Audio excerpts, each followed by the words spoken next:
그거 어떻게 생각하시나요? 기사 낼 수 있는. 진짜 이거 다 할 얘기가 진짜 많은데 네. 엄청 구구절절하게 쓰세요. 그러면서 꼭 항상 이게 대승적인 발전을 위해서 내려달라. 근데 사실 결론은 자기네 회사의 불이익이나 내려달라는 거거든요. 그렇죠. 그럼 사실 그 메일을 받으면 무척 마음이 상해요. 그렇죠.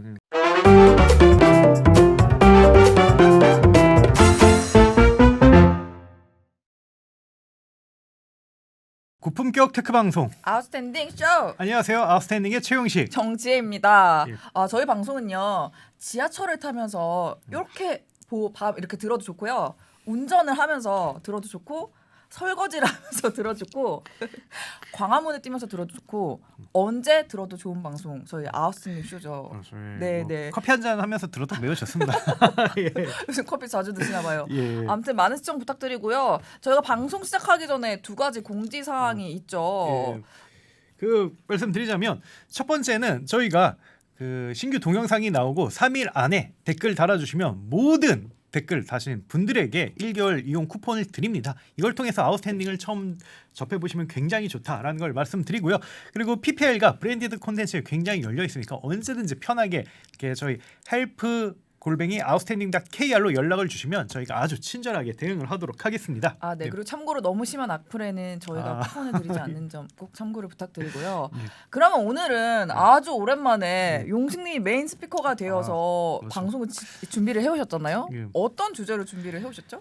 요즘 이게 신문이라든지 뉴스 보면 좀 안타깝습니다. 이게 왜? 스타트업에 대한 부정 기사가 너무 많은 것 같아요. 그쵸. 그래서 이게 우리는 안타까운 수준이지만 사실 당하는 분들의 마음이야 창업자의 심정 뭐 얼마나 심하겠습니까? 아무래도 이게 투자 시장이 얼어붙으면서 재무적 위기가 나오고 그에 대해서 보도가 이뤄지면서 지금 현상이 나오는 것 같은데요. 근데 한 가지 좀 아쉬운 점은 기업이 이거에 대해 원숙하게 대응을 좀 못하더라고요. 그러니까 어떻게 보면 화를 키우거나 아니면 사태를 더 악화시키거나. 근데 뭐 이해가 안 되는 건 아니에요. 왜냐하면 모든 게 지금 부족하고 지금 사업하기도 정신 없는데 갑자기 뭐 이렇게 누군가 이제 태클 걸면 이게 열받지 뭐 이걸 원숙하게 대응하기란 그런 게 쉽지가 않을 거예요. 그래서 제가 오늘은 정말 뭐 지금까지 경험을 토대로 정말 뭐랄까 이게 속성이라고 해야 되나? 그냥 이것만 알면 된다. 이대로만 하면 적어도 엄청난 실수는 하지 않는다.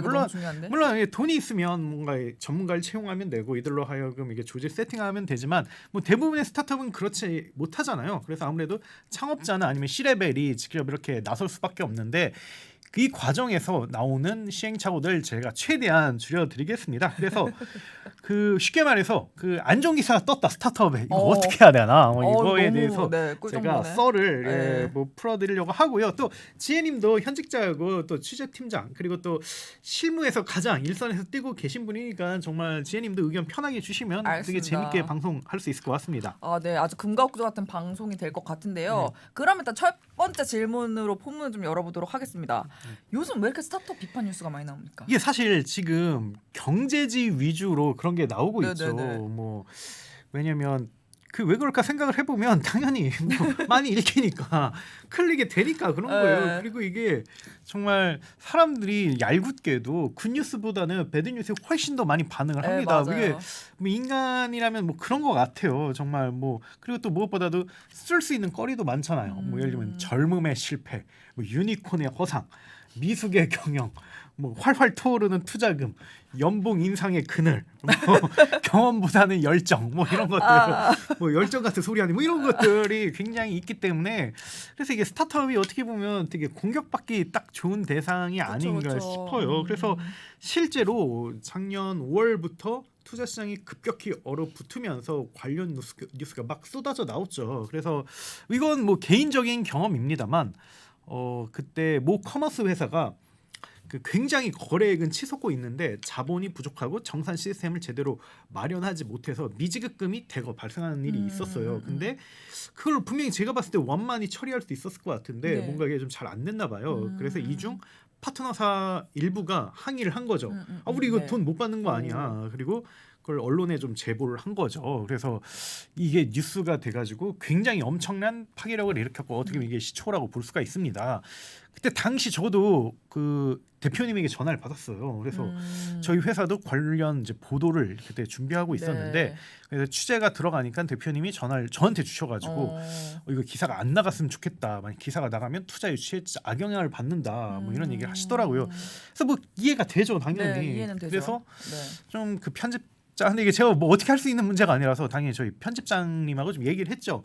그래서 저는 좀 맞춰주는 건 어떠냐. 뭐 그 회사에게 뭐 받은 거나 이런 거는 전혀 없었고요. 근데 저도 좀 약간 공감을 해서 얘기했는데 편집장이 이제 그 해당 기자랑 얘기해 본 결과 일단 기사 나가는 건 어쩔 수가 없고 나가야 되고 그냥 취재가 다 끝났다. 그걸 막을 명분이 없다. 대신에 좀 편집 과정에서 최대한 회사 입장을 반영하겠다라고 이렇게 좋은 안을 주셨어요. 그래서 네. 그걸로 대표님을 설득을 했고 대표님이 다행히 뭐 이렇게 그걸 이제 받아 주셔가지고 큰 문제가 안 났죠. 그래서 뭐 그때는 뭐 여러 가지 이유는 없었고요. 사실 힘든 회사 괜히 더 힘들게 하는 게 이게 언론의 역할은 아니라고 좀 생각을 했기 때문에 뭐 그렇게 대응을 했었고요. 그래서 어쨌든 좀 이것뿐만 아니라 사실은 이건 정말 빙산의 일각에 불과하고 그쵸. 지금 1년 가량의 시간이 지났는데 지금은 너무나도 많은 회사들이 정말 어려움을 겪고 있고 그에 대한 보도가 정말 셀 수 없을 정도로 나오고 있어요. 그래서 좀 앞으로 이런 현상은 좀 지속되지 않을까 그렇게 생각을 합니다. 근데 솔직히 말해서 네. 사실은 기업들이 언론을 컨트롤할 수는 없잖아요. 그렇죠, 사실상 불가능하지 않나요? 네네. 그렇죠. 그래서 좀 약간 신화라든지 아니면 뭐랄까 좀 잘못된 통념 중 하나가 네. 언론이 광고로 모든 언론이 아니라 기업이 네, 네. 광고로 모든 언론의 입을 막을 수 있다라고 생각을 하는데 네. 그런 건 있을 수 없어요. 그렇죠. 그런 건 네, 그건 진짜 대한민국에서 있을 수 없습니다. 환상이죠. 네. 뭐 일부는 할 수 있겠죠. 왜냐하면 분명히 안 좋은 언론사도 있고 네. 되게 다급한 언론사도 있으니까 일부는 할 수 있는데 그건 뭐 재벌 총수뿐만 아니라 대통령도 못하는 겁니다. 못하죠. 그게 네. 전전 정권이 바뀔 수가 없었겠죠. 만약에 그게 가능하다면. 그런데 다만 하기 나름에 따라서 리스크 해칭은 가능해요. 쉽게 말해서 언론 컨트롤은 네. 어렵다. 다만 명분이라든지 시스템을 통해서 리스크를 어느 정도는 막을 수 있다. 이건 제가 이야기할 수 있을 것 같아요. 이게 대표적으로 네이버가 그런 네네. 사례인데요. 네이버의 어떻게 보면 기업사를 한마디로 이야기하자면 그냥 언론과의 전쟁입니다. 그냥 조중동과의 전쟁이에요. 네, 맞아요. 왜냐하면 그 네이버가 그 뉴스 서비스를 하면서 사실상 이게 트래픽이 쫙 몰리게 되자 언론사로서는 온라인 유통권을 잃었다, 이들에게 뺏겼다, 착취당하고 있다 이렇게 생각을 하게 됐고요. 그래서 조중동 위주로 정말 줄기차게 십몇 년간 정말 네이버를 공격했어요. 근데 여기서 혹자는 아니 그래 뭐 기사가 나오더라도 설마 회사가 망해 뭐 이렇게 생각할 수도 있지만 정말 회사가 다급한 순간까지 갔어요. 왜냐하면 창업자가 정말 뭐 은둔의 경영자, 황제 경영자 뭐 이런 걸로 매도를 당하고 국감에 계속 끌려 나가고 그리고 심지어 뭐 포털 규제법이라고 해가지고 딱 네이버를 찍은 그런 규제법이 발의돼서 거의 통과될 뻔한 그런 적도 있었거든요. 정말 십자포화를 당했네요.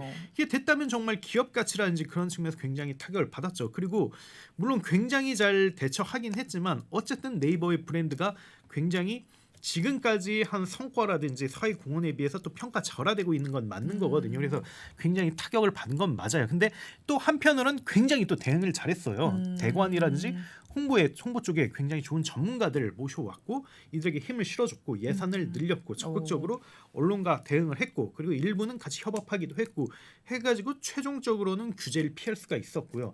그리고 지금은 뭐 지금도 비슷한 이슈가 다시 재발되고 있는데 과거처럼 정말 말도 안 되게 매도당하고 있지는 않거든요. 그리고 네이버도 충분히 자기 의사를 전달할 수 있고 이건 사실이 아니다 얘기할 수 있는 그 정도 수준 됐어요. 전 이것만 해도 정말 대단하다고 생각을 대단하죠. 하거든요. 그래서 스타트업은 좀 네이버의 사례를 배워야 한다. 그렇지만 네이버는 죄송하지만 돈이 많고요. 그렇죠. 스타트업은 사실 진짜 내일의 생존을 위해서 막 그렇죠. 오늘 달려야 되는 그런 조직인데 그렇죠. 이 어떻게 좀 적용을 할 수가 있을까요? 아 그래서 제가 오늘 이제 주제이긴 한데 또 뭐 네이버처럼 뭐 네. 홍보 조직을 세팅하거나 예. 뭐 아니면 뭐 예산을 엄청나게 세팅하거나 뭐 이런 정도는 못하지만 당연히 특히 초기 기업 같은 경우는 창업자라든지 아니면 C레벨 중 일부가 언론 대응을 해야죠. 네, 근데 네. 적어도 언론에 대해서 이런 건 알아야 된다. 그래야지만 리스크 해칭이 가능하다라는 거를 말씀드리고 싶어요. 그래서 언론의 특성이 무엇인지 이거부터 잠깐 이해하는 것으로 하겠습니다. 언론의 특성이 뭡니까? 그러면 아. 설명을 해주시죠. 일단은 뭐 여러 가지 특징이 있는데 첫 번째는 빠른 확산을 둘 수가 있어요. 확산성을 둘 수가 있는데 이게 왜냐면 SNS가 발달되고 다매체 시대가 되고 그리고 인터넷 세계가 공유라는 기능 하나로 모두 촘촘하게 연결이 됐거든요. 그쵸. 그래서 진짜 엣지 있고 펜션 기사가 떴다라고 하면 정말 뭐 추종 보도, 후속 보도가 당연히 이루어지고요. 그걸 넘어서 커뮤니티라든지 SNS에 도배가 됩니다. 쫙 퍼지죠. 그걸 뭐 하루도 안 걸리는 것 같아요. 하루에. 굉장히 빠른 시간 내에 이렇게 이루어지는데 여기서 자칫 대응을 늦게 하거나 아니면 잘못해버리면 사안이 왜곡이 될 수가 있어요. 그냥 어떻게 보면 A인데 A로 끝날 수 있는데 가지고 B, C, D, E, F 뭐 이런 게 막 다 등장하는 거죠. 그래서 정말 너무나도 그 뭐 마타도라든지 아니면 허위 사실이 이루어질 그 유포가 이루어질 수가 있거든요. 그래서 그 잘 여기서 대응을 해야 돼요. 근데 많은 분들이 이때 괜히 뭐 대응했다가 긁어 부스럼 일어나지 않을까라든지 아니면 그냥 나의 유명세인가 안 돼. 스타트업의 안 유명세가 이렇게 넘어갈 수 있는데 그렇게 하면 안 됩니다. 그래서 부정적이고 확산 속도가 빠를수록 초동 조치가 필요합니다. 빨리 해야 되겠네요. 빨리 해라. 네. 이게 필요하고요. 물론 뭐 당장 할 필요까지는 없어요. 딱 사안을 보고 받으면 뭐 1초 안에 이렇게 하는 건 아니고 이건 제가 조금 이따 그 후술을 해드릴게요. 근데 적어도 하루 이틀 내에는 입장 표명을 하거나 그에 대한 대안을 그 만들어야 된다. 물론 이런 경우는 있을 수 있어요. 그러니까 딱 이런 보고를 받았는데 창업자도 모르는 거예요. 대표도 몰라. 이게 맞나 틀리나? 그런데 왜 며칠의 시간이 걸린단 말이죠. 사실 확인하는데. 근데 막 사안은 막 퍼지고 있고 막 이러고 있어. 어떡해? 이럴 때는 얘기를 하세요. 나 지금 알아봐야 된다. 그래서 좀 시간을 달라. 우리는 이게 사태가 끝나면 이거에 대해서 명확한 입장을 밝힐 거다. 대신에 없는 얘기 쓰지 말아라. 그러면 우리도 그거는 좀 곤란하다라는 이 사실을 확실히 얘기를 하시면서 시간을 벌어야 합니다. 그래서 초동 조치를 하시라는 거 이걸 말씀드리고 싶습니다. 우리가 좀 사안을 알아보겠다. 요거는 이제 언론사랑 소통을 해야 되는 건가요? 그거는 뭐 방법은 다양하죠. 네. 보도자료를 뿌려도 좋고요. 네. 아니면 공식 SNS라든지 아니면 페이지 이런 걸 통해서 뭐 청 없다면 사이트에라도 올렸으면 좋겠어요. 그래서 이게 딱 입장문을 하는 거죠. 지금 뭐 이런 사태가 있는데 이거는 우리도 사실 확인을 해야 된다. 근데 그때까지 좀 기다려달라. 최대한 빨리 하겠다. 대신 그 전까지 악의적인 보도 하지 말아라. 이런 걸 얘기를 해야죠. 그래서 예전에 뭐 제가 가장 기억 남는 거는 강동원 씨가 좀 이게 그 조부모님이 좀 이게 친일 경력이 있어가지고 그걸로 이제 이슈가 됐는데, 근데 굉장히 모범적으로 잘했다고 생각을 해요. 강동원 씨가 좀 기다려달라. 나도 이거 모르는 일이었다. 확인해야 된다라고 하고. 한 2, 3일 지나고 나서 확인을 해봤더니 그게 맞더라. 근데 정말 죄송하다. 나도 물론 직접적인 연관 없지만 그래도 자손으로서 그걸 이제 그러네요. 조부모님의 그런 과욕을 씻을 수 있도록 노력하겠다라고 해서 더 이상 뭐라고 하는 사람이 없어요. 그러네요. 아직까지도 뭐 그거에 대해 비판하는 사람도 없고. 뭐 맞는 말이잖아요. 그쵸, 사실 뭐 연자제도 아니고. 연자제도 아니고. 그래서 저는 굉장히 모범적인 사례다라고 볼 수가 있습니다. 좋습니다. 그럼 첫 번째 특성에 대해서 얘기를 해주셨는데 그럼 두 번째 특성은 뭔가요? 그렇죠. 이게 두 번째는 돌발성입니다. 돌발성. 이게 모른다는 게 나오지 않을 줄 모른다는 거예요. 그러니까 쉽게 말해서 A라는 스타트업이 구조조정했습니다. B라는 스타트업도 구조조정했어요. 둘 다 매출 규모도 비슷하고 사람 수도 비슷하고 그리고 사람들이 관심 갖는 그런 것도 비슷해요. 근데 A는 엄청나게 기사가 이루어질 수 있고 B는 기사가 안 이루어질 수도 있어요. 뭐 그런 거 많이 겪으시죠? 그쵸. 이게 수면 위를 안 떠오를 수가 있어요. 근데 그러면 A라는 스타트업은 열받죠. 억울하고. 물론 사실 억울한 감정보다 빨리 문제 해결하는 게 최우선이긴 한데 사람인 이상 되게 억울하죠. 그쵸. 마치 이게 두더지 게임처럼 왜 나만 때려 이런 것처럼 생각을 할 수가 있습니다. 근데 이게 뭐 어쩔 수가 없어요. 왜냐하면 기자라든지 제보자에 의해서 이게 기사화가 이루어지는데 기자라든지 제보자가 무슨 빅브라더처럼 산 모든 걸 다 아는 건 아니거든요. 맞아요. 결국 주변 사람이라든지 아니면 주변 취재 제보에 의해서 기사화가 이루어지고 그리고 모든 사안을 뭐랄까요 확률적이고 기계적으로 이렇게 가중치를 둬 가지고 보도하는 것도 아니에요. 물론 그 우선적으로 생각하는 건 있죠. 여기는 유명한 회사니까 우선 다뤄야 되겠다. 그 뉴스 밸류에 따라 이건 먼저 해야 되겠다. 이런 건 있는데 기본적으로 정보의 유입이라든지 판단 자체는 굉장히 제한적이고 그리고 뭐랄까 돌발적인 환경에 의해서 이뤄지는 거거든요. 그렇기 때문에 사실은 뭐 억울함은 이해합니다만 이거를 정말 억울하다 이걸 하기보다는 그걸 대비해서 전략과 대응책을 짜는 게 필요해요. 그래서 어떻게 해야 되냐라고 하면 미리 대응 시스템과 아니면 정책을 짜야 돼요. 만약에 우리에게 어떻게? 이런 기사가 떴을 때 우리는 이 가이드라인에 따라서 이렇게 해결한다라는 걸 이렇게 명시를 하고 이거에 따라 움직여야 됩니다. 근데 이런 거 없이 갑자기 터져버리면 정말 오판을 할 수가 있거든요. 우왕좌왕하겠군요. 그렇기 때문에 미리 적어도 정책을 짜는 게 중요하다라고 볼 수가 있고요. 그리고 뭐 이게 인생이 좀 어쩔 수 없는 것 같아요. 이거는 뭐 이건 너무 언론을 탓하지 않으셨으면 좋겠다. 우리도 그쵸. 뭐 빅브라더처럼 모든 걸 다 알고 인생을 설계하는 게 아닌 것처럼 이게 보도도 비슷하니까 그건 어느 정도 양해해 주셨으면 한다라는 이야기를 일단 뭐 드리고 부정적인 싶습니다. 감정이 들더라도 그거 누르고 그렇죠. 일단은 해결을 위해서 얼른 그렇죠. 이렇게 두 발 먹고 뛰는 것이 회사에 도움이 된다라는 말씀 해주셨는데 그럼 세 번째 특성은 뭐죠? 세 번째 특성은 불가항력성입니다. 불가항력성. 이게 참 어려운 말인데 쉽게 말해서 못 막는다는 거예요. 네? 이게 흔히 이게 옛날에 사업하신 분들은 뭘까 자기가 모든 걸 다 막을 수 있을 거라고 생각을 하고 네. 심지어 그걸로 막 협박하는 사람들도 있더라고요. 직원이라든지 파트너 사이에 그 이슈 막는 건 일도 아니야. 그리고 뭐 너 하나 이런 하는 거 말고 근데 이런 분들 공통점이 다 깜방을 가세요. 다 이런 분들. 그러니까 이게 안 된다. 이건 못 막는 거다. 심지어 뭐 이게 그 모든 사람이 그리고 기자도 만약 유명인이 되면 그 대상이 될 수가 있고요. 이게 왜 그러냐면 이게 민주주의 국가이기 때문입니다. 그래서 누구나 다 표현의 자유가 있고 알 권리가 있고 그리고 기자는 당연히 그에 대해 더 뭐랄까 명분과 권한을 갖지만 심지어 일반인조차도 정말 블로그를 통해 폭로를 할 수가 있거든요. 그래서 이거는 정말 통제할 수 없다라는 거를 이렇게 말씀을 드리고 싶고요. 그래서 이걸 어떻게 막아야 되나라고 할 때 일단은 이게 뭐 방법은 심플합니다.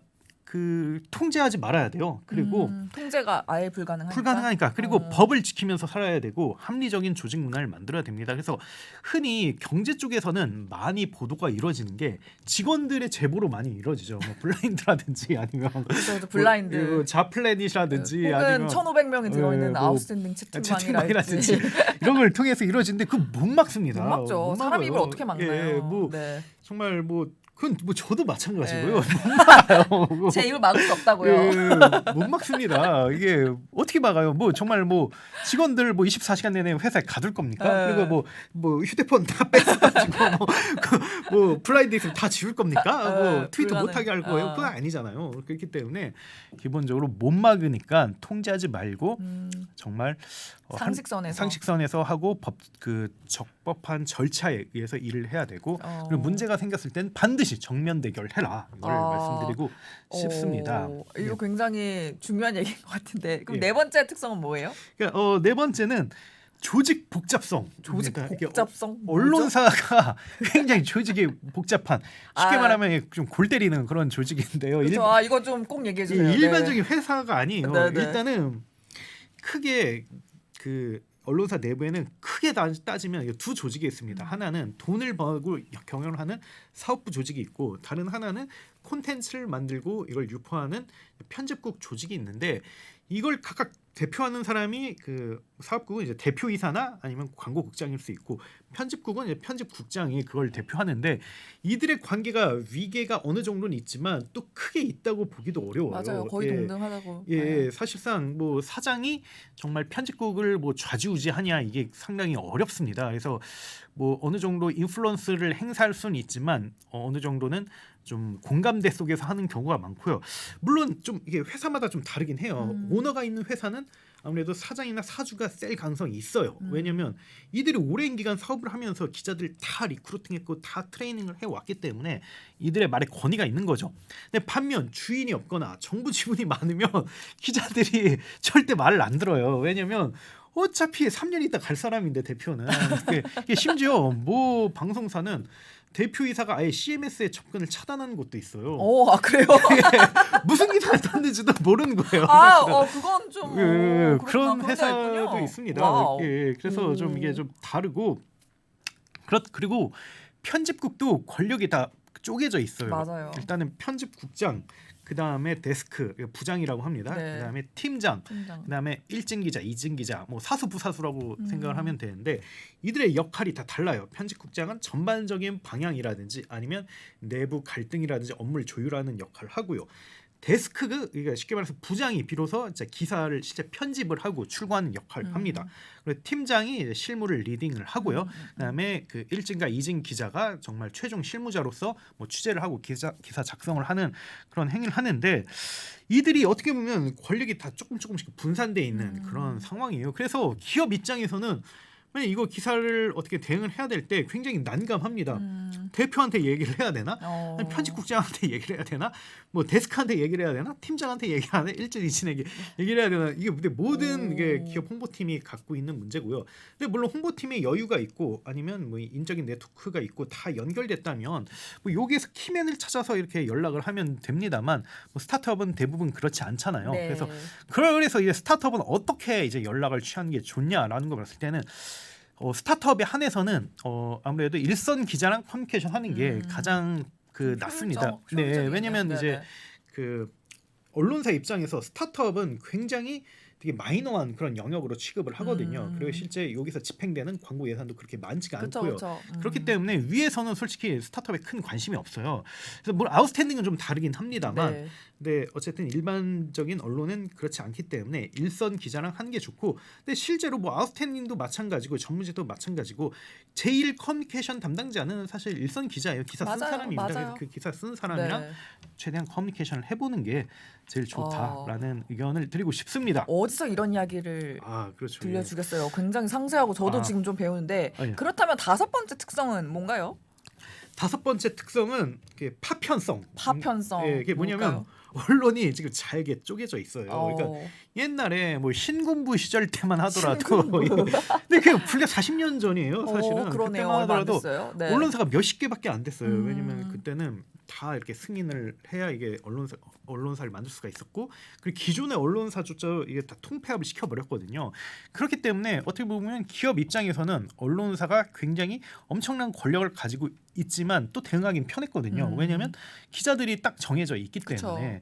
근데 지금은 달라요. 지금은 등록제로 바뀌었습니다. 맞아, 등록제가 됐죠. 쉽게 말해서 등록하면 다 언론사의 법적 지위를 얻을 수가 있어요. 근데 우리나라에서 언론사가 몇 개냐? 몇 개죠? 2만 개예요. 2만 개. 진짜 많네. 우리나라의 중식집이 쉽게 말하면 짜장면집이 2만 5천 개 정도 된다고 하는데 어떻게 보면 거리마다 다 언론사가 있다라고 그렇게 표현을 할 수가 있어요. 물론 이 중 대부분은 인터넷 언론사이고요. 그래서 이게 뭘 의미하냐면 기업 입장에서는 특정 미디어하고만 관계를 맺을 수는 없어요. 그렇죠. 2만 개나 되는데. 그리고 또 다른 한편으로는 2만 개 다 맺을 수도 없어요. 그렇죠. 그래서 굉장히 되게 복잡성을 띠는 거죠. 이걸 어떻게 해야 되나. 그래서 어떻게 해야 방법은 일단은 가장 핏이 맞는 미디어를 찾아서 이들과 잘 좋은 관계를 쌓고 우군으로 만들어야 됩니다. 그리고 두 번째는 회사 자체가 좋은 평판을 쌓아가지고 직접 커뮤니케이션 할 수도 있지만 간접 커뮤니케이션을 하더라도 굉장히 효율적으로 이루어질 수 있도록 해야 합니다. 그래서 그렇다면 핏이 맞는 그런 언론사를 어떻게 규정할 수가 있을까? 제 생각에는 성장성이 높고 그다음에 좀 전문성이 높은 곳이라고 생각을 해요. 어디가 딱 떠오르는데. 뭐 스타트업 씬에서 무조건 아웃스탠딩이고요. 예. 그래서 그쪽에 있는 기자와 언론사와 이게 동독한 관계를 맺어놓는 게 좋다. 그러면 이들은 계속 어떻게 보면 성장을 할 테고 전문성은 더 깊어질 테니까 뭐 5년 전에 관계를 맺었다면 지금 굉장히 좋게 이렇게 그런 도움을 받을 수가 있는 거고요. 뭐 저희도 일단 기본적으로 자본 친화적 이런 의미가 아니라 어떻게 보면 스타트업과 동반 성장하겠다는 그런 의지가 있기 때문에 저희도 뭐 굉장히 친화적으로 잘 대응을 하죠. 그래서 이들과 우선적으로 관계를 맺는 게 가장 ROI 높은 그런 홍보 전략이다라고 볼 수가 있습니다.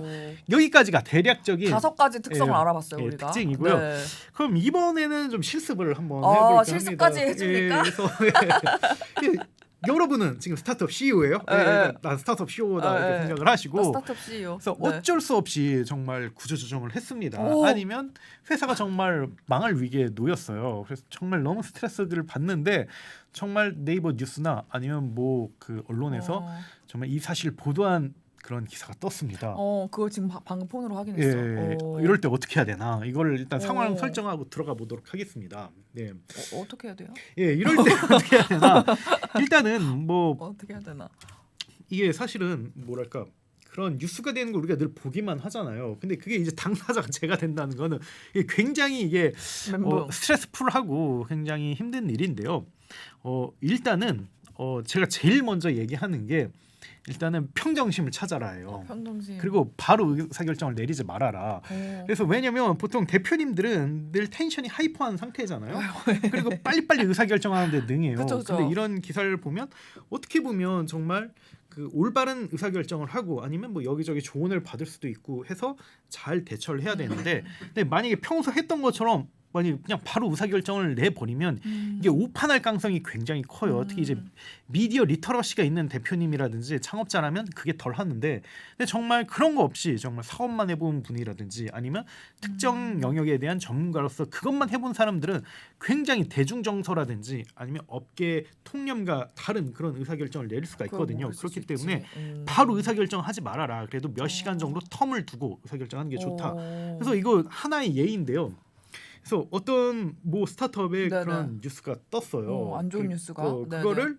그걸 담당자가 대표에게 바로 보고하면 되잖아요. 그 담당자가 그 슬랙 전체방에 그걸 공유한 거예요. 아니, 대표한테만 한 게 아니라 아니 이런 기사가 떴습니다라고 한 거예요. 어떻게 뭐 이게 어떻게 수평적인 뭐 그런 조직 문화의 맹점인데 그러다 보니까 직원들이 다 묻는 거죠. 동요했겠네. 거기서 다 네. 어떻게 보면 키보드 이제 전쟁이 일어나는 거죠. 대체 어떻게 된 거죠? 뭐. 대표님 이거 뭐예요라고 근데 대표님이 제대로 사안을 판단하지 않고 이건 사실이 아니다 이렇게 바로 얘기를 해버린 거죠. 그러니까 조직원들이 갑자기 합심이 돼가지고 이거는 정말 그 언론사 너무 잘못됐다. 그 기자 소송 걸어야 된다. 그래서 어떤 직원이 제가 아는 변호사가 있습니다. 바로 연결해드릴게요라고 해서 이게 정말 이게 산으로 가고 있는 어떻게 거예요. 됐어요? 네네. 그래서 뭐 결국은 어떻게 보면 대응을 잘못해가지고 그 언론사를 대판 싸우고 뭐 그렇죠. 근데 그 기사가 또 그 팩트에 가까웠거든요. 그렇기 때문에 아이쿠. 굉장히 많은 타격을 입어야 됐죠. 그래서 절대 그러시면 안 되고 일단은 절대 바로 의사결정 내지 말아라. 일단은 진정해라. 그래서 한 8시간에서 하루 정도의 텀은 저는 좀 앞서 제가 초동 조치를 얘기했지만 네네. 그 물론 뭐 2, 3일 정도 지나면 그건 너무 긴 것 같고요. 근데 몇 시간이라든지 하루 최대 하루까지는 저는 좀 텀을 놔도 된다고 생각을 해요. 그때 좀 평정심을 찾고 그다음에 좀 사실 사안을 파악을 하고 그다음에 네. 어떻게 될지 좀 침착하게 이렇게 결정하는 시간을 가져야 된다. 그리고 가급적 저녁보다는 아침에 이런 걸 결정하는 게 좋다. 그쵸. 그때 뭐 저녁에는 뭐랄까 그 좀 부정적인 감정을 표출시키는 그 호르몬이 많이 나온다고 하더라고요. 새벽도 위험하지 않나요? 가끔 새벽에 너무 감상적으로 술 먹고도 하지 마세요. 안돼 진짜 예. 진짜 너무 중요. 아침에. 그렇죠. 그래서 좀 어느 정도 시간을 갖고 대응하는 게 가장 좋다라는 걸 말씀드려. 이것만 잘해도 정말 50%는 먹고 들어갑니다. 그리고 항상 전공법이 좋죠. 그렇죠. 예, 맞습니다. 예. 좋습니다. 근데 만약에 그 비판 기사가 아까도 뭐 지금 하나 사례 들어주시면서 사실은 기사가 팩트에 가깝다고 했잖아요. 그렇죠. 그 뭐 지금 가상의 상황이지만 비판 그렇죠. 기사가 사실이면은 어떻게 해야 돼요?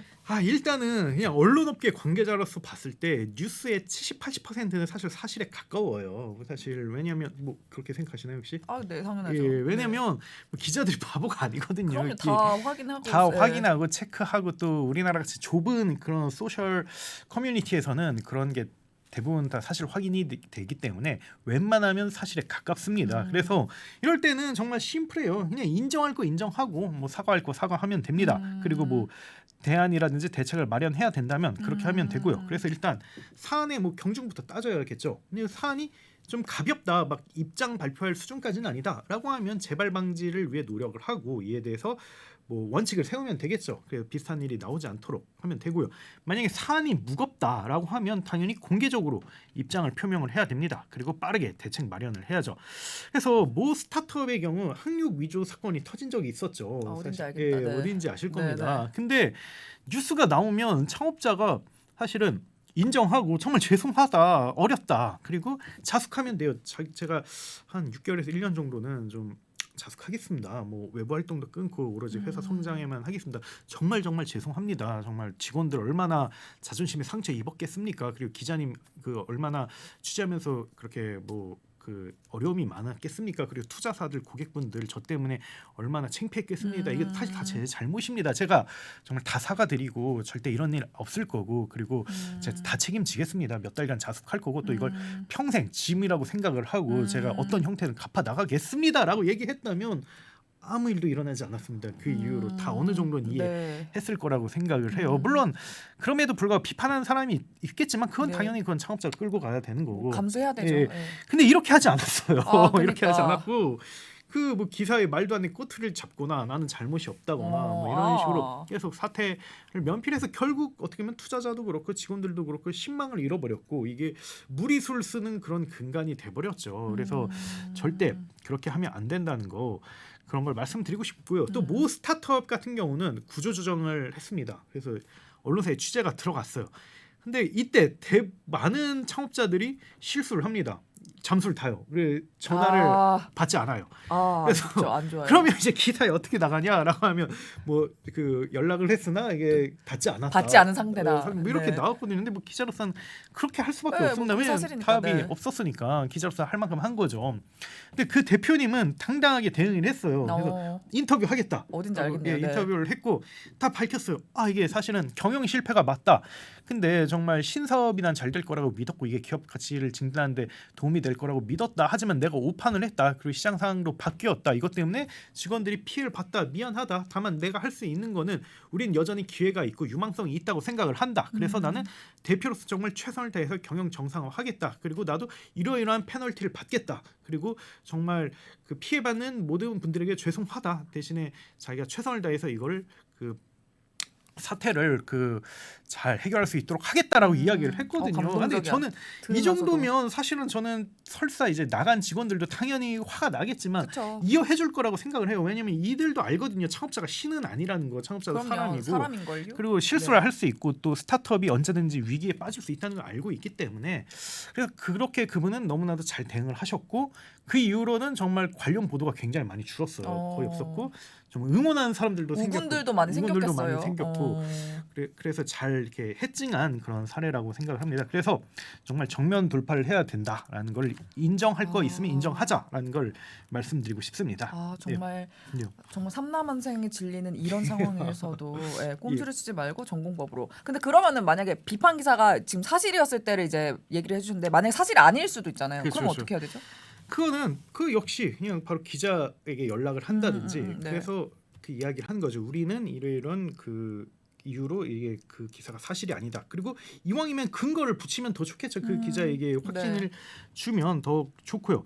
그리고 뭐 만약 이것만으로 부족한다면 뭐 보도자를 통해서 어느 회사에서 이런 보도가 떴는데 이건 사실이 아니다라고 얘기할 수도 있고 아니면 뭐 SNS라든지 회사 페이지를 통해서도 알릴 수도 있죠. 근데 제가 여기서 한 가지 좀 이게 그 뭐랄까 그 제언을 드리자면 이 과정에서 쓸데없이 기자랑 싸우거나 뭐랄까 모욕감을 주면 안 돼요. 이거는 제가 이야기를 하고 너무 싶습니다. 중요하죠. 네. 왜냐면 뭐 물론 기자가 악의를 갖고 쓰는 경우도 없진 않다고 생각을 합니다만 근데 대부분은 일단 모르고 쓰는 거거든요. 그래서 했으면 이건 아니다라고 하면 대부분의 경우 기자가 받아들여요. 아 그건 죄송합니다. 이거 제가 잘 모르고 썼네요. 이거는 이제 이런 조치를 취하겠습니다라고 해서 그럼 정말 아무 일도 일어나지 않습니다. 뭐 기업이 피해 입는 것도 없어요. 근데 만약에 지나치게 뭐 기자를 그 뭐랄까 공격하거나 아니면 자극을 하면 이게 정말 일이 어떻게 될지 감정 싸움이 되잖아. 그래서 이런 사례도 있어요. 모 교육업체에서 네.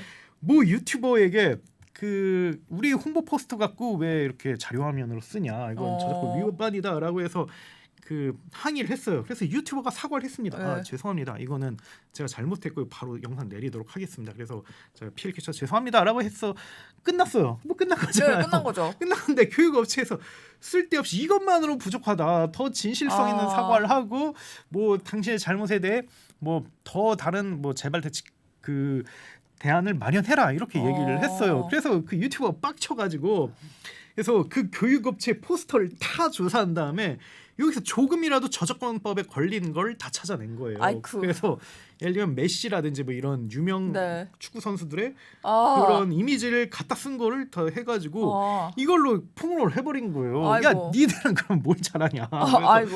그래서 이렇게 완전 개싸움이 돼버린 거죠. 그래서 저는 그 담당자가 결국은 몇 달 뒤에 이제 회사를 나갔어요. 그 책임을 지고. 아이고. 그래서 절대 그렇게 하면 안 된다. 그래서 저도 개인적으로 아웃스탠딩도 운영하면서 뭐 저희 콘텐츠를 갖다 쓰는 경우도 있고 억울한 경우가 있어요. 근데 그런 경우는 제가 이게 메일 보내서 근데 하면 거의 99% 상대방이 미안하다고 액셉트를 해줘요. 네. 그럼 끝난 거예요. 그쵸. 그래서 그- 이 사실을 좀 이야기를 하고 싶습니다. 뭐든지 감정 싸움으로 가면은 호미로 막을 거를 그렇죠, 가래로도 그렇죠. 못 막고 맞습니다. 다 예. 둘 다 힘들어지는 게 그래서 많으니까 화를 내면 루저라는 거 이거를 꼭 말씀드리고 싶습니다. 예. 중요하네요. 예. 그러면은 다음으로 예. 이게 뭐 사실 여부가 애매할 수도 있잖아요. 그렇죠. 그레이 존이란 게 있지 않습니까? 그렇죠, 그렇죠. 어느 사안이나 이러면 어떻게 해야 그렇죠. 하죠? 그래서 어느 정도는 대부분 뭐 없는 얘기 나온 건 아니고 어느 정도는 사실이 돼 100% 사실이 아닌 경우가 있죠. 이게 네. 굉장히 좀 복잡성이 있고 제일 복잡한 이게 양측 둘 다 이제 어려운 그런 케이스예요. 그래서 이거는 두 가지 조언을 드리고 싶습니다. 첫 번째는 소망적 사고라든지 아니면 자기 위주의 사고를 배제하고 근데 네. 약간 기업이 어떻게 보면 기자 입장에서 그 언론사 입장에서 솔직히 말씀드리자면 기업이 약간 자기 위주로 사고하는 그런 게 있어요. 그리고 있죠. 또 창업자들은 약간 내 편과 남 편을 약간 좀 구분하는 그런 경향이 있죠, 있어요. 근데 있습니다. 저는 너무 당연하다고 생각을 네. 합니다. 정말 뭐 이해는 상장 하죠. 여전장이라고 비즈니스 전쟁이잖아요. 그렇기 때문에 저는 그런 생각을 하는 게 당연한데 근데 여론 전쟁에서는 이게 굉장히 좀 위험할 수가 있어요. 그래서 이때만큼은 소망적 사고를 버리고 최대한 객관적 입지에서 메타인지 위치에서 객관화를 하신 다음에 그 다음에 한번 분석을 해보세요. 기사를 쭉 봤을 때 이건 사실이 아니다. 이건 너무 그 뭐랄까 화법이라든지 그런 뭐 감정적인 그런 표현이 많다라는 걸 골라내서 이런 거는 좀 수정해달라라고 하면 기자도 웬만큼 받아줘서 이게 수정이 되는 경우가 있습니다. 근데 다만 이건 정말 애매하기 때문에 수정이 또 안 되는 경우도 있어요. 그래서 이런 거는 좀 잘 커뮤니케이션하는 게 좋은데 근데 저는 기자도 그렇고 기업도 그렇고 저는 적당한 선에서 타협하는 게 좋다고 생각을 해요. 서로 그게 어떻게 보면 좀 뭐랄까 굉장히 그쵸. 고생을 좀 피해갈 수 있는 방법이고 그리고 뭐 어느 정도 이게 원만하게 가장 해결할 수 있는 방법이다라는 말씀을 드리고 싶습니다. 그래서 여기까지는 어떻게 보면 기본론에 대해서 이야기를 했고요. 그러면 이제 평소 자주 받는 질문에 대해서 FAQ 형태로 정리를 해보도록 하겠습니다. 너무 알차다 오늘 방송. 그럼 제가 질문을 드릴게요. 일단 첫 번째 질문. 이건 저도 진짜 많이 받는 질문인데 좀 답변해 주세요. 조금 대표님 이따. 예. 이거 언론 홍보 관련해 가지고 인하우스를 해야 돼요, 아웃소싱을 해야 돼요 이런 질문 진짜 많이 받거든요. 뭐가 맞을까요? 일단은 뭐 정답은 명확합니다. 돈이 많고 여유가 있으면 무조건 인하우스죠. 왜냐면 아웃소싱은 말 그대로 개발 외주랑 똑같다고 보면 돼요. 그냥 최소한의 기능 구현만 하고 그냥 굴러가는 수준으로만 만들어 놓고 뭐 디테일한 접근이나 아니면 정말 고도화된 전략 이런 거는 안 된다라고 볼 수가 있습니다. 그리고 또 에이전시 입장에서는 어차피 최대한 많은 그런 수주를 통해서 매출 많이 내는 게 목표이기 때문에 현실적으로 많은 어카운트들을 다 이렇게 디테일하게 관리해주기가 어려워요. 물론 이건 이제 담당자마다 다르긴 합니다. 정말 헌신적이고 정말 특별한 관계가 있다면 정말 그 아웃소싱 핸드도 정말 맞아요. 잘해줄 수도 잘하시는 분들도 있는데 있죠. 근데 이건 정말 제가 봤을 때 소수에 불과하고 소수입니다. 대부분은 진짜 엄청 죄송합니다. 바빠요. 소수입니다. 그래서 네네. 만약에 회사가 크게 투자를 받았구나 정말 여러 가지 사업 지표가 이건 기업화 단계에 일어난 이어진다라는 그런 확신이 있다면 그때는 전 인하우스를 뽑는 게 좋다고 보고요. 근데 다만 그 정도까지는 아니다. 그리고 우리가 소소하게 중간중간 보도 자료를 배포하거나 딱뭐 기자간담회 이 정도 할 것 같은데 딱 이 정도만 할 것 같다. 우리가 뭐 아주 고도화된 언론 플레이는 안 할 것 같다라고 하면 에이전시를 쓰는 게 좋지 않을까. 저는 이렇게 생각을 하는데 지혜님은 어떠신가요? 일단은 대체로 다 동의를 하고요. 뭐 몇 가지 첨언을 드리면은 뭐 요런 것도 많잖아. 인하우스는 딱 한 명만 있고 그 한 명이 이제 아웃소싱을 붙여가지고 이제 뭐 인하우스 한 명은 사실 인원이 적으니까 많은 일을 처리 못하니까 아웃소싱에 힘을 불려서 약간 손발의 역할을 아웃소싱 대신 해주시는 경우도 왕왕 많고 그리고 아까 말씀하셨을 때 이제 외주에서는 좀 솔직히 잘하시는 분이 굉장히 적다라고 말씀하셨잖아요. 사실은 진짜 맞고요. 근데 이제 저 같은 경우는 너무 적기 때문에 진짜 잘하시는 분이 진짜 가끔가다 있어요. 그럼 저는 그분을 따로 체크를 해놔요. 근데 가끔 이제 저한테 뭐 요청을 들어올 때가 있어요. 혹시 뭐 좀 추천해줄 사람 있느냐, 혹은 이 사람 아느냐. 근데 정말 놀랍게도 제가 한 3분 정도를 체크를 했었는데 그분들은 다 결국 인하우스로 들어가시더라고요. 그러니까 스카웃이 되시더라. 역시. 예. 그래서 사람 보는 눈이 다 비슷하고 그런 게 분명히 있더라. 요거를 또 느끼기도 했었죠. 아마 저는 좀 현장을 떠난 좀 돼서 아마 지혜님 의견이 더 정확하지 않나라고 예. 생각을 근데 합니다. 대체로 다 맞는 말씀이라고 생각을 하고 있습니다. 예. 네. 예. 그다음 그다음 FAQ. 질문 제가 예. 이거 진짜 궁금해하실 것 같아요. 예. 기사 있잖아요. 예. 기사를 내릴 수가 있나요? 이거 사실 이게 어느 정도 해본 기자들이라면 연차 있는 기자들이랑 다 한 번쯤은 다 겪었을 거예요. 네. 기사 내릴 수 없나요? 제가 어제도 봤는데 뭐 그런 건데 뭐 일단은 명분이 있으면 내릴 수는 있습니다. 예를 들면 네. 명백한 오보거나 아니면 정말 법적인 분쟁을 겪고 있거나 그 기사로 인해서 그쵸. 아니면 취재 과정에서 윤리적 문제가 있거나라고 하면 정말 언론 윤리에 따라 내릴 수가 있죠. 근데 그게 아니라 기업 입장에서 그냥 이 기사가 불편해. 그리고 이 기사 때문에 자기네 불이익이라고. 예, 불이익이 있어. 그걸 못 내려요. 그거는 예. 그거는 이게 내릴 수가 없다라고 볼 수가 있고요. 그리고 그게 이게 어떻게 보면 되게 기자에게는 되게 모욕적인 말이거든. 그 말 꺼내는 것 자체가. 진짜 이거 꼭 말씀드릴게요. 이게 진짜 그렇죠. 예의가 아니에요. 진짜. 그게 뭐 네. 예를 들면 뭐 비유를 들자면 서비스에 문제가 있다고 해서 서비스 한 달간 닫을 수 있어. 뭐 이런 거랑 뭐 네. 비슷할 수가 있기 때문에 이게 어떻게 보면 이게 싸우자 뭐 이런 의미로 들릴 수가 있어요. 네. 기자가. 그래서 그런 거는 이제 가급적 안 하는 게 좋다. 네. 그리고 다만 현실 사회를 현실적인 걸 얘기하자면 뭐 이런 문의도 있죠. 돈 주면 기사 내릴 수 있지 않냐 뭐 이런 얘기도 하는데 그게 없다고는 전 얘기는 안 하겠습니다. 그게 네. 업계에 좀 뭐랄까 좀 소형 미디어라든지 아니면 영업 압박을 굉장히 받고 있는 미디어라든지 아니면 뭐랄까 좀 비윤리적인 혹은 뭐 사이버 언론이라고 불리는 곳은 분명히 몇 천만 원 정도 광고비를 받고 내리는 그런 분명히 있죠. 예, 네. 케이스도 있어요. 존재합니다. 예, 근데 네. 이게 막 엄청 많다라고 보기에는 주라고 보기는 어렵죠. 그 예. 다 절대 다수라고 보긴 어렵고요. 그래서 뭐 당연히 뭐 이런 거는 이게 지양하는 게 좋고 뭐 아웃스탠딩은 한 번도 지금 내려본 적이 없습니다. 예, 요거에 대해서 아웃스탠딩은 뭐 그걸 말씀드리고 그래서 되게 얼마 전에 흥미로운 얘기를 들었어요. 뭐예요, 뭔데? 이게 그 회사가 IB 전문지인데 예. IB 전문지인데 좀 기사를 가끔 내려요. 거기가 몇 천만 원 받고 네. 그래서 그 몇 천만 원 받고 이번에도 내렸어요. 근데 이번에 그걸 그 신입사원, 신입 기자들이 그걸 본 거예요. 근데 내린 그분들은 거를, 예, 내린 거를. 근데 그들은 흔히 말하는 MZ 세대란 말이죠. 그래서 다 나갔대요. 다 사표를 이걸 쓰고 신망을 잃었구나. 네, 나는 여기서 이런 데는 언론사도 아니다. 나갔다고 합니다. 그래서 이게 되게 언론사 입장에서도 되게 좀 그 쉽지 않은 그런 문제예요. 그래서 그럼요. 그게 아마 뭐 점점 저는 뭐 이게 없어지지는 않겠지만 이런 악패습이 근데 뭐 절대 일반화될 수 있는 그런 사례는 아니다라고 볼 수 있고 어떻게 생각하시나요? 기사 낼 수 있는. 진짜 이거 다 할 얘기가 진짜 많은데 네. 그런 메일이 되게 많이 받아요. 근데 이게 막 엄청 구구절절하게 쓰세요. 그러면서 꼭 항상 막 업계의 대승적인 발전을 위해서 내려달라. 근데 사실 결론은 자기네 회사의 불이익이나 내려달라는 거거든요. 그렇죠. 그럼 사실 그 메일을 받으면 무척 마음이 상해요. 그렇죠. 일단 이미 너무 선에 넘으신 거고 거기다가 자기네 회사가 불이익인데 대승적인 막 이런 거 그런 거에 절대 그런 거 하지 마시라. 그렇죠. 절대로 그거는 안 좋고 그래서 가끔 그 초년생 분들이 또 종종 실수를 하실 때가 있어요. 그렇죠. 그래서 내려주시면 안 돼요. 근데 이렇게 너무 이제 어이가 없지만 그렇죠. 최대한 좋게 응대를 하죠. 이런 것을 부탁을 하는 것은 그렇죠. 굉장히 언론사를 무시하는 것이다. 그럼 이제 또 그분들은 또 나쁜 의도가 있는 건 아니기 때문에 너무 죄송하다, 너무 죄송하다 이러면서 그렇군요. 전화를 끊곤 하는 뭐 그런 경우가 왕왕 있었다.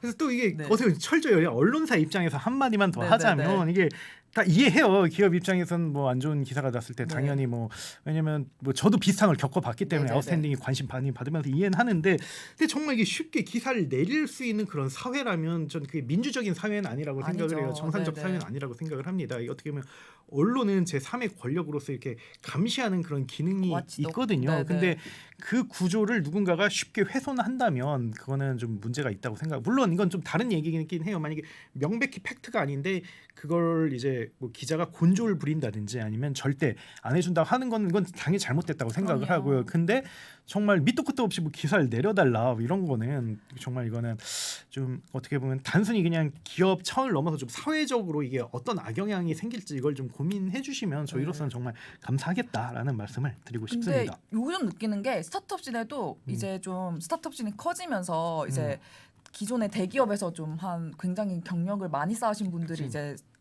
왕왕 큰 스타트업에 헤드로 오시는 경우가 많잖아요. 확실히 그런 경우에는 방식이 좀 세련되더라고요. 그렇죠. 그러니까 좀 비판적 기사를 썼어도 그거에 대해서 어필은 하세요. 이런 부분은 조금 뭐 그렇죠. 아쉽고 이렇게 어필은 하시는데 뭐 당연히 저희 기자들이 그렇죠.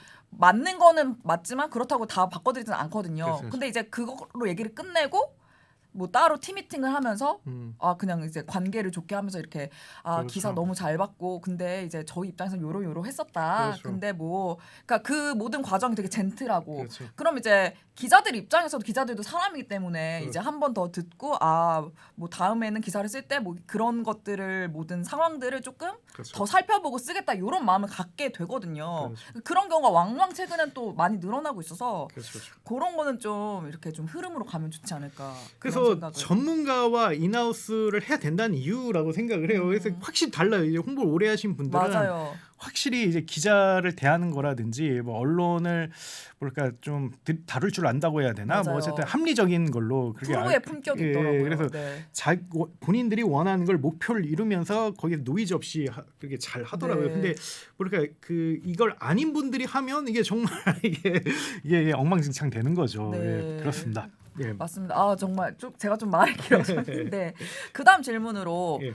인플루언서랑 유튜버들이 막 자기네들이 그렇죠. 영상 찍어서 올리고 막 그러잖아요. 그렇죠. 이런 분들에게 좀 어떻게 대응을 해야 될지. 이게 지금 기업 홍보 쪽에서 홍보인들 사이에서 굉장히 화두예요. 그래서 이걸 어떻게 돼야 되나? 이걸 언론인으로 대해야 되나? 아니면 그냥 블로거라고 봐야 되나? 그냥 일반인이라고 봐야 되나라고 이렇게 하는데 어떻게 해야 돼요? 지금 기업 홍보인 쪽에서는 아직까지는 이들을 언론이라든지 아니면 공식화된 미디어로 인정하는 분위기는 아니에요. 아직까지는. 네. 근데 제 개인적인 생각으로는 인정을 전 해야 된다고 생각을 해요.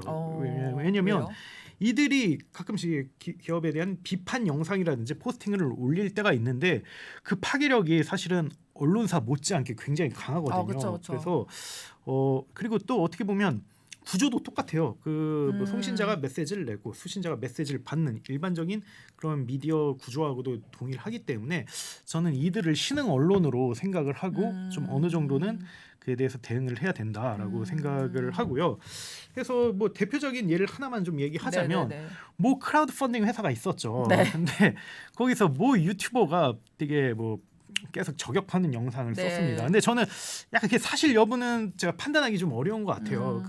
그거는 이제 중요한 게 아니고 둘째치고 다만 그 기업이 그걸 언론으로 대우를 하진 않았던 것 같아요. 그래서 어떻게 보면 좀 뭐랄까 약간 블랙 컨슈머라든지 아니면 이제 노이즈를 일으키는 트러블 메이커로 좀 생각을 하고 좀 그렇게 대응을 했는데 그게 어떻게 보면 계속 악순환이 그래서 반복을 해가지고 결국 브랜드 평판에 악영향을 끼쳤다고 완전, 생각을 해요. 네. 근데 저는 좀 어떻게 보면 언론 대하듯이 대했다라면 정말 전문화된 홍보인이 직접 찾아가가지고 이거는 사실과 다르고 이건 이렇습니다라는 걸 젠틀하게 잘 설명을 하고 그에 대해 상식적으로 커뮤니케이션을 했으면 좀 덜했을 텐데 아마 그러진 않겠지만 뭐 법적 대응을 한다든지 뭐 이런 식으로 말이 꺼내면 정말 이게 싸우자밖에 안 되는 거거든요.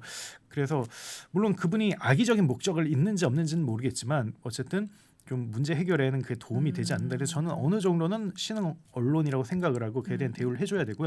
근데 다만 한 가지 좀 미디어하고 다른 게 있는 것 같아요. 언론이랑 다른 게 뭐냐면 불확실성이 굉장히 큰 것 같아요. 그쵸. 예.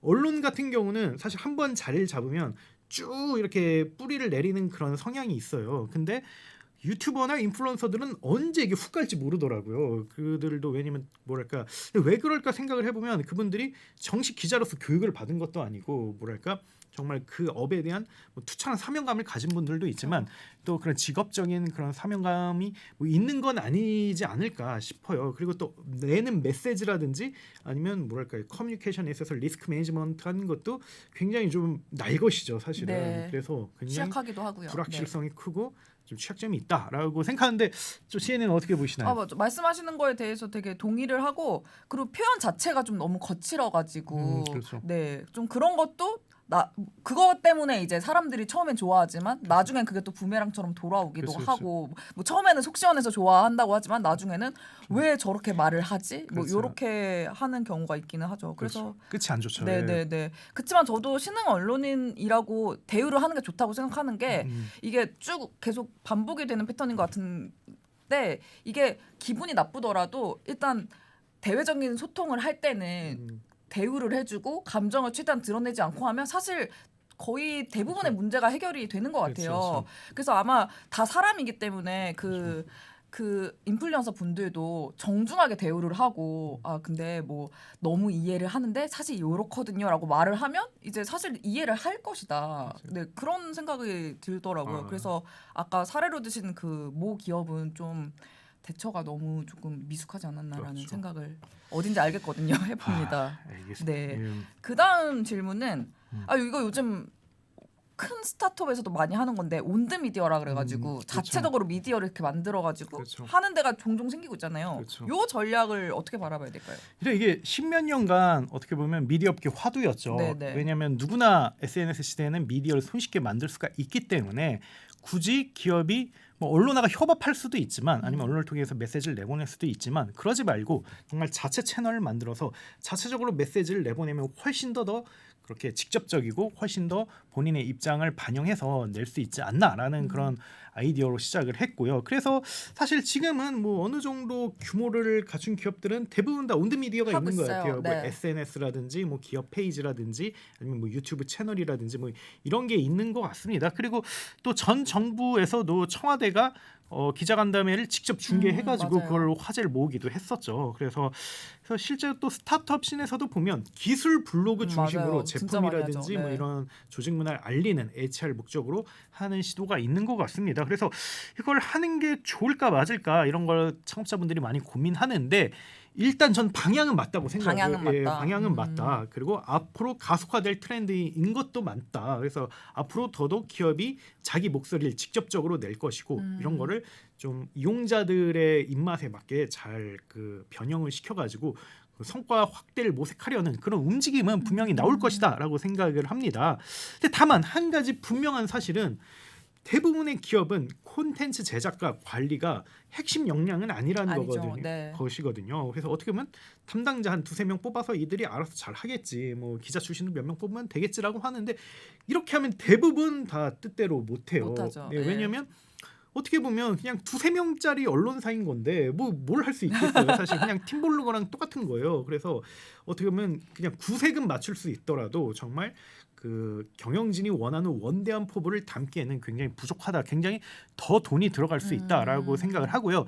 이게 어떻게 보면 비유를 들자면 돈 안 되는 그 서비스를 만들어 가지고 계속 돈을 투입하는 거랑 똑같은 거예요. 그렇기 때문에 이게 언제든지 뒤집히거나 중단될 그런 여지가 있습니다. 그래서 제 생각에는 좀 현실적으로 핵심 목표와 KPI를 명확하게 세우고 여기에 맞춰서 온드미디어를 세팅한다면 그러면 어느 정도는 소기의 성과를 거둘 것이다. 근데 이것이 정말 뭐 언론사만큼 영향력을 지닌다든지 아니면 정말 프로페셔널한 결과물이 나올 것인지 그거는 기대하지 않는 게 좋다. 그렇죠. 기대치가 너무 높은 사실 것 같고. 언론사는 이것만 하는 사람들이기 때문에 이런 게 나올 수가 있는 거고 또 여기 최고의 특히 아웃스탠딩 같은 경우 최고의 재능을 가진 사람들이 다 모여가지고 최고의 이제 편집장 밑에서 이렇게 하고 있기 때문에 최고의 팀장 밑에서 하고 있기 때문에 이런 아웃풋이 나오는 거거든요. 근데 이거를 일반 기업이 따라 한다라는 거는 불가능하다라고 생각을 합니다. 첨언을 조금 하자면 저는 개인적으로 온드미디어 좀 잘하는 스타트업 어딘가 한번 생각을 해봤는데 토스가 뭐 제일 세련되게 잘하는 것 같고요. 그렇죠. 토스랑 무신사 정도가 그렇죠, 딱 떠올라요. 근데 이 토스 같은 경우는 이제 굉장히 그 트렌드를 좀 주도한 것 같아요. 온드미디어의 트렌드 자체를 좀 주도를 해서 거의 그 회사의 이미지를 되게 좋게 만들고 되게 아마 HR 입장에서 되게 많이 도움을 받았을 것 같아요. 회사 이미지가 좋아지니까 이제 신입 뽑는 데 도움이 많이 됐고 또 무신사 같은 경우는 아무래도 패션 쪽이고 워낙 콘텐츠를 잘 만드는 조직이어가지고 최근에 되게 재밌었던 게 그 뉴스레터로 뭐 무신사의 비하인드 스토리 이런 거 만들어가지고 보냈는데 굉장히 재미가 있더라고요. 근데 그거는 하루아침에 나오는 건 아니고 아까 말씀하신 대로 이제 오랫동안 콘텐츠를 많이 만들어왔던 그런 공력이 쌓이니까 이제 몇 명의 인원만으로도 이제 외주 인력 써가지고 그렇게 되는 건데 사실 그냥 조금 규모가 작은 스타트업이 당장에 그런 결과물을 내는 것은 사실 어려운 것 같고 그렇죠. 예, 그래서 KPI를 진짜 명확하게 현실적으로 좀 그렇죠. 만드시고 시작을 하시는 것도 좋고 만약에 그게 어려우면은 저는 감히 말씀드리자면 좀 나중에 만드셔라. 온드미디어 나중에 그렇죠. 예, 그런 생각을 한번 해봅니다. 그리고 또 업황이라든지 네네. 뭐랄까 그 회사 분위기도 고려를 해야 돼요. 뭐 토스가 어떻게 보면 거기에 힘을 입을 수 있었던 건 정말 좋을 때 그런 걸 만들었기 맞아요. 때문에 그런 건데 네. 지금은 사실 어떻게 보면 관련 콘텐츠가 거의 나오고 있지 않잖아요. 만약 회사가 힘들어지거나 아니면 뭔가 준비한 기로에 있으면 사실 기업은 본능적으로 그런 걸 알릴 수가 없거든요. 맞아요. 알리는 걸 굉장히 꺼려하게 됩니다. 네. 그렇기 때문에 이게 언론 같은 경우는 특히 그 언론인 출신 창업자가 만들면 뭐 이걸 평생 과업이라고 생각하고 굉장히 길게 끌고 가는 경향이 있어요. 근데 기업은 이제 그런 게 아니기 때문에 좀 그런 것까지 고려를 하시는 게 좋다. 근데 삼성 같은 경우는 좀 되게 잘 하는 것 같아요. 삼성 맞아요. 삼성 네. 같은 경우는 아무래도 근데 거기 워낙 돈도 많고. 그렇죠. 하기 근데 때문에 삼성이랑 그렇기 때문에 네. 그래서 현실적인 이제 목표를 세우시는 게 좋다라고 말씀을 드리고 싶습니다. 좋습니다. 그 다음 질문은 저도 궁금한데요. 그렇죠. 언중이 제소랑 소송의 효력이 실제적으로 어떠한가 요거에 대해서 좀 말씀을 드리면 좋을 것 같습니다. 그렇죠. 이게 뭐 쉽게 말해서 그런 거죠. 이게 그냥 다 모르겠고 그냥 얘기하다 뭔가 안 된 거겠죠. 네. 아니면 내부적으로 하다가 이제 창업자 폭발한 건데 그쵸, 네. 그냥 이대로 못 넘어가겠다. 언중에 제소하거나 아니면 소송 걸겠다. 뭐 이런 케이스죠. 근데 그래서 언중이 제소와 소송을 헷갈려하는 분들이 좀 있는데요. 언중이 같은 경우는 이제 그 언론중재위원회 약자로서 이 보통 그 뭐 기업이라든지 아니면 기관들과 언론 사이에 분쟁이 붙었을 때 이게 둘이 바로 소송을 붙어버리면 정말 시간도 몇 년 흘러가고 그리고 서로 정말 소모적이거든요. 자원 낭비도 심하고 또 이게 원래 뜻을 이룰 수도 없고 그렇기 때문에 이 중간적인 역할을 해주는 거예요. 그래서 우리는 기업과 기관의 그런 목소리도 듣고 있고 그리고 언론사의 그런 그 이야기도 알고 있으니까 우리가 요 중간에서 잘 중재를 해주겠다라는 거고 실제로 여기서 굉장히 많은 중재가 이루어지고 있습니다. 그래서 보통 소송으로 넘어가기 전에 언중위에서 이렇게 정리되는 게 일반적인 수순이고요.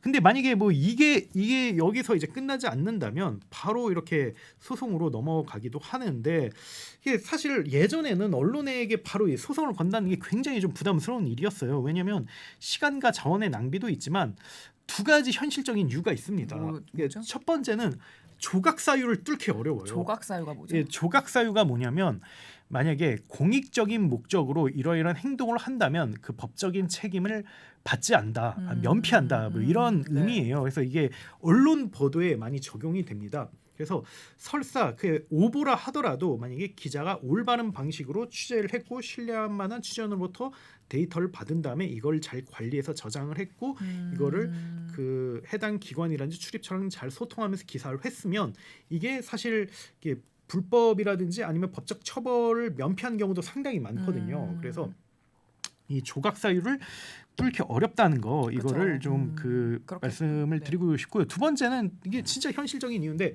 그 언론사랑 척을 지는 그런 행위가 될 수가 있거든요. 그래서 뭐 지금은 뭐 손해배상 몇백만 원이라든지 이런 몇천만 원 받아낼 수 있어도 어떻게 보면 평생 철천지 원수가 될 수가 있거든요. 근데 그건 굉장히 부담스러운 일이죠. 그래서 과거에 그 노무현 전 대통령이 그런 적이 있었죠. 그래서 조선일보가 오보를 내 가지고 조선일보 기자에게 취재 똑바로 하시오 하고 이렇게 전화 끊고 이게 소송을 걸어서 실제로 손해배상을 받은 그런 사례가 있습니다. 근데 이게 안타깝게도 정말 조선일보하고 정말 이게 정말 철천지 원수가 돼가지고 끝까지 이렇게 싸우셨거든요. 그래서 그때 뭐 노무현 대통령이 그때 행동을 후회했을까 후회할까 그건 잘 모르겠어요. 근데 어쨌든 굉장히 좀 부담스러운 일이고, 근데 최근에는 뭐 이게 사실은 뭐 그러한 이유로 이게 없었다가 이렇게 많이 없었다가 좀 페이크 뉴스라든지 아니면 언론이 좀 뭐 몇 가지 좀 실수나 이런 걸 그 잘못을 저지르면서 최근 들어서는 조금씩 그런 게 늘어난 추세다. 그래서 제 개인적으로는 뭐 언중위에서 이렇게 잘 합의 보는 게 좋다. 근데 정말 못 참겠으면 뭐 소송을 하시는 건 뭐 어쩔 수 없는데, 네, 뭐 모든 그 현자들이 뭐 이런 얘기를 하잖아요. 뭐 법원과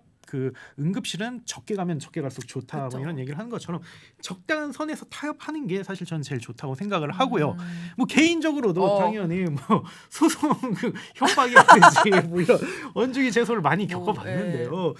뭐 여러 번 있었지만 가장 최근에 스타트업 관련해서 언중위에 제소된 적이 한 번 있었습니다. 이게 뭐냐면 그 모 스타트업에서 사내 그 비위 사실이 있었어요. 그걸 뭐 제가 쓴 건 아니었고 저희 전 기자가 이렇게 썼고 그거를 이제 그 기사화를 했는데 몇 년 지나고 나서 그 대표님이 승소를 했어요. 결국 나는 무죄 판결을 받았다라는 걸 하고, 그래서 언중위를 통해서 그 기사를 내려달라라고 저한테 요청이 왔습니다. 그래서 뭐 근데 사실 저야 뭐 저희가 악의로 쓴 것도 아니고 또 제가 쓴 것도 아니었고라고 해서 저희가 그냥 원만하게 해결해야 되겠다라고 생각을 했죠. 그래서 제가 대표님 직접 찾아가가지고 뭐 뭐 저희가 설마 뭐 이렇게 악의적으로 썼겠냐라고 해서 잘 이렇게 입장을 설명을 드렸죠. 그래서 대표님 좀 기사를 내려줄 수 있겠냐라고 하길래 그건 안 된다라고 제가 이야기를 했고요. 다만 그 명예훼손 여지가 있으니까 그건 익명 처리해드리겠다라고 이야기를 했죠. 그리고 또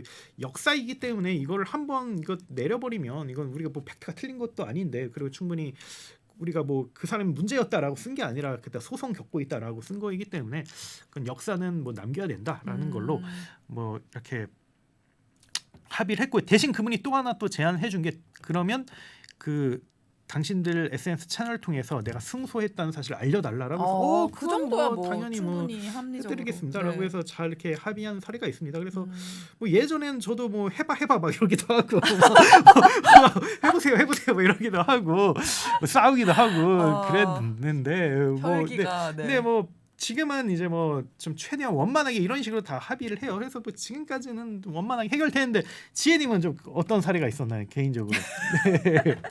뭐 소송이라든지 협박이라든지. 뭐 아웃스탠딩 오기 전에도 있었고 그런가요? 예. 아마 짐작하시리라 생각을 하는데 예.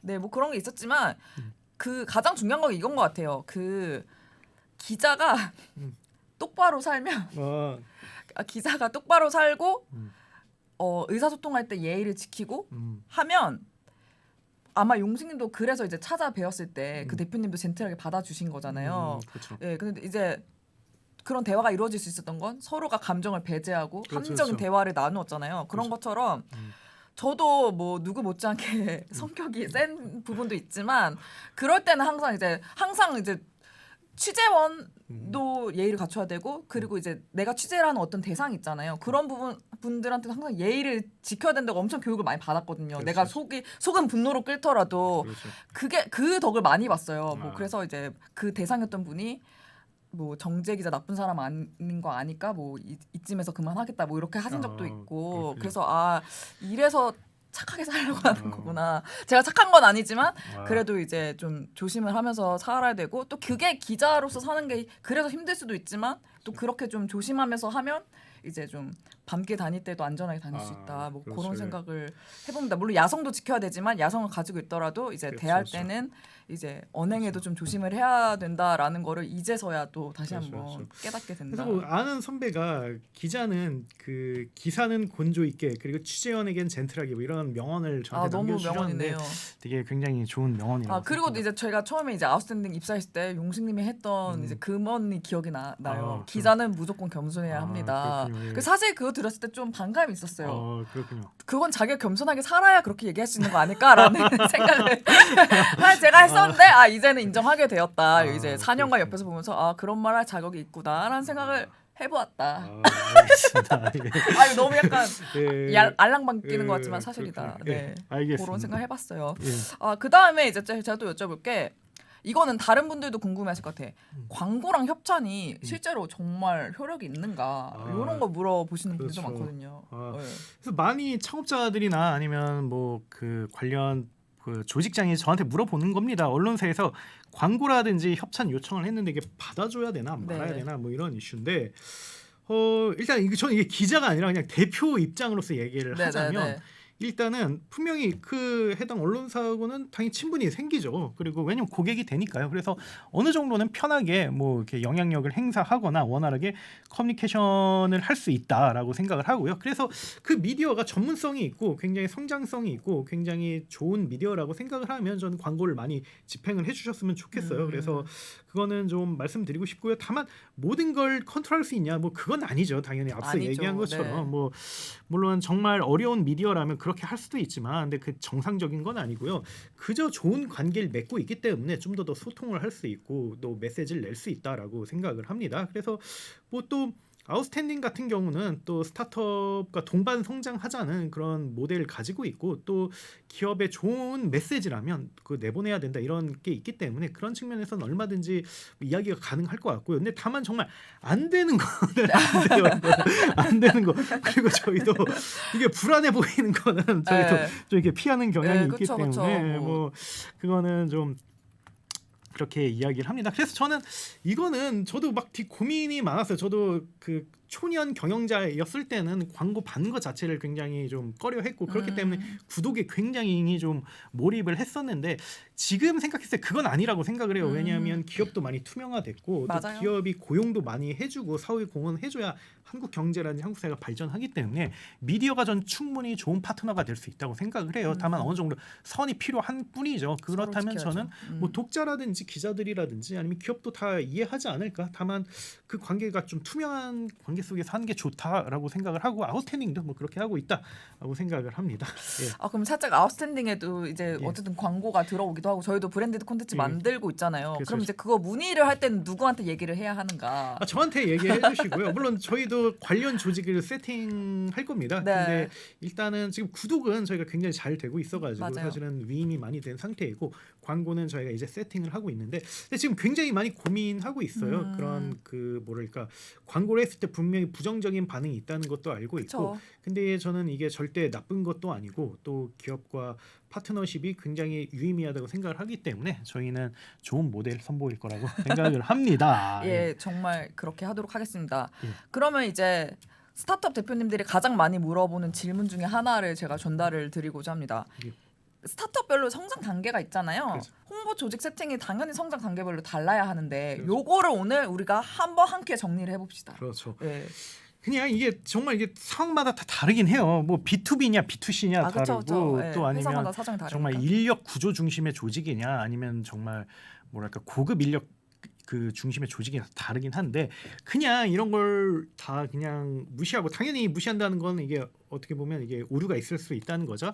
가장 쉽게 설명을 하자면 일단 조직원 20명 이하는 대표나 공동 창업자급이 기자와 언론을 만나는 게 좋습니다. 그쵸. 왜냐하면 주니어 분들은 진짜 회사에 대해 굉장히 모르시거든요. 그런데 대표는 그 발언에 책임질 수 있고 그리고 또 굉장히 여러 가지 멀티플레이를 하면서 분명히 그게 그중 하나가 언론 홍보를 통해서 회사를 알리고 그래야 IR과 HR이 되기 때문에 또 그 제품을 알림으로써 마케팅 효과를 모색하고 그렇다고 생각을 합니다. 그래서 조직원 20명 이하는 대표나 공동 창업자가 직접 하는 게 좋다라고 또 생각을 그러면은 합니다. 네, 네. 그 다음이 아마 중기 단계라고 봐야 되나? 한 조직원 50명에서 100명 정도? 그렇죠. 그러면 어떻게 해야 되죠? 그럴 때는 인하우스와 아웃소싱을 이때 결정하면 될 것 같아요. 그래서 이때 정말 뭐 제이컵을 그리고 있고 투자 유출 굉장히 많이 받고 조만간 직원 수가 굉장히 많아지겠다라고 하면 인하우스로 가는 거고 네. 그 정도까지는 아니지만 보도 자료를 내놓는다든지 아니면 기자간담회를 처리한다든지 그리고 일부 기자와 컨택을 한다든지 이런 거라면 뭐 아웃소싱을 해야겠죠. 그래서 이거는 상황에 따라 그걸 결정하시면 될 것 같습니다. 그럼 그 다음에 한 조직원이 이제 100명 넘어가서 한 500명 언더 그러면 그렇죠. 이제 스타트업 씬에서는 그래 후기 단계 정도인데 그렇죠. 그러면은 어떻게 이때는 정말 기업화 단계에 이르렀다고 그죠, 볼 수가 그죠. 있기 때문에 또 IPO도 해야 되고 여러 가지 이슈가 있거든요. 그래서 이때는 보통 팀이라든지 아니면 실 단위의 규모를 보통 세팅을 합니다. 이건 거의 대부분 회사가 마찬가지고요. 네. 보통 적게는 한 4명에서 많게는 한 8명 정도로 이렇게 세팅을 합니다. 그래서 좀 언론 대응이라든지 이런 걸 원활하게 그렇게 진행을 하죠. 네. 오, 좋습니다. 그러면 이제 어쨌든 스타트업 단계 넘어서 이제 상장 기업이랑 이렇게 중견 기업들도 조금 얘기를 해보면 좋을 것 같은데 이런 데는 아무래도 홍보 조직을 좀 더 확실하게 그렇죠. 세팅하겠죠? 그래서 홍보 조직을 이때는 여러 팀으로 좀 나눕니다. 뭐 그거는 사안별로 다른데 뭐 예를 들면 뭐 경제지만 만나는 팀이 있고요. 아니면 전문지만 만나는 팀이 있고 아니면 언론만 만나는 팀이 있고 아니면 뉴미디어만 만나는 팀이 있고 아니면 뭐 아예 정말 뭐 콘텐츠 기획만 하는 팀이 있고 그래서 성격에 따라서 여러 팀을 이렇게 세팅하는 게 일반적이고요. 그래서 여기서 뭔가 이제 그 뭐랄까 그 대기업 단계로 가면 그때는 정말 뭐 홍보 조직이 수십 명이 되는 거고 여기에 추가로 뭐 대관 조직도 생기고 그리고 뭐 CCO라고 해가지고 커뮤니케이션 총괄자가 이걸 다 총괄하는 그런 형태가 됩니다. 그래서 여기서 한 가지 팁을 드리자면 아마 근데 이거는 가장 많이 시청한 분들이 창업자 그 초기 기업의 창업자일 네. 것 같아요. 그래서 이때 좀 똘똘한 기자들을 많이 만나놓은 게 좋다고 생각을 해요. 왜냐하면 이들이 나중에 성장을 할 거고 나중에 이들이 데스크가 되고 대표가 될 수가 있거든요. 아니면 전문 기자가 되고 그래서 이들과 잘 만나 놓으면 그러면 그때 굉장히 좀 신선하고 재밌는 경험도 할 수가 있고요. 나중에 정말 몇백 명 되면 기자와 직접 만나는 게 굉장히 부담스러울 수가 있거든요. 뭐 맞아요. 만나지 말라는 건 아닙니다만 막 만나면 완전 땡큐죠. 그건 땡큐죠. 아니지만 근데 어쨌든 그때는 이제 담당자들이 있으니까 직접 만나기가 좀 어려울 수 있는데 근데 어쨌든 좀 쭉 20명 이하일 때는 기자들 만나서 뭐 얘기도 들어보고 뭐 이럴 수가 있거든요. 뭐 좀 어떻게 여론이 우리를 어떻게 생각하는지 이렇게 좀 할 수도 있고 네. 그리고 또 이들을 나중에 또 리크루팅 할 수도 있어요. 그래서 뭐 카카오라든지 NC소프트라든지 이런 그 회사들은 창업자가 정말 자기가 신뢰할 만한 그런 기자들을 그 홍보 총괄로 이렇게 영입을 한 사례도 있거든요. 그래서 나중에 직원이 될 수도 있고요. 또 심지어 뭐 또 기자들이 되게 뭐 멍청하다 뭐 이런 이미지가 있지만 근데 나름대로 고급 인력들이고 나름대로는 지식인들이기 때문에 기업으로 갔을 때 굉장히 되게 적응을 잘하고 되게 성장하는 케이스도 굉장히 많아요. 그쵸. 예를 들면 네. 지금 카카오의 뭐 그 홍은택 대표님만 하더라도 기자 출신이고요. 아 그렇죠. 그리고 네이버 전 대표인 한상숙 그쵸. 대표님도 기자 출신이고 네. 이제 IT 업계 기자 출신이 생각보다 굉장히 많고 굉장히 이들이 많죠. 굉장히 많이 대성을 했거든요. 그래서 이들이 굳이 홍보인이 아니더라도 정말 잘 다른 그 조직장으로도 쓸 수가 있기 때문에 하는 게 좋다. 그래서 저는 기자라는 뭐 직업을 택했다는 게 굉장히 자부심이 있고 기자 동료들에 대한 굉장히 그 존중과 존경심이 있는데 근데 기본적으로 머리가 좋은 사람들이 전 기자를 한다고 생각을 해요. 이게 글을 써서 세상을 바꾼다는 게 뭐 저는 나쁩니다. 저도 나빠서 쉽게 끄덕일 수 예, 없었다. 그러니까 보통 그 네. 그런 그리고 굉장히 많은 그런 네트워크와 그런 경험을 갖고 있기 때문에 뭐 이들을 나중에 동반자로서 쓰는 것도 고민해 볼 만하다라는 이야기를 와. 드리고 싶습니다. 네. 지금 뭔가 약간 그 언론 스타트업 언론 보도 101 같은 그렇군요. 굉장히 예. 총망라된 예. 내용을 이렇게 아주 실제적인 사례들과 함께 얘기를 나눠봤네요. 예. 그치 기자 입장에서 되게 배울 게 많았고 그렇군요. 아주 재미가 있었습니다. 이제 아쉽게도 저희가 시간이 다 돼가지고 오늘 방송 마무리해야 될 것 같은데 오늘은 이제 스타트업의 언론 보도 리스크를 어떻게 해칭하면 좋을지 여러 가지 사례를 들어서 같이 살펴봤습니다. 앞으로도 저희가 이렇게 정말 스타트업 씬에 정말 도움이 되고 또 보시는 분들이 실전에서 적용할 수 있는 많은 정보들을 재미있게 전달을 드리도록 최선의 노력을 다하도록 하겠고요. 부디 좋아요, 구독, 알림 설정까지 부탁드리고요. 저희는 오늘 여기서 인사드리도록 하겠습니다. 감사합니다. 예, 감사합니다.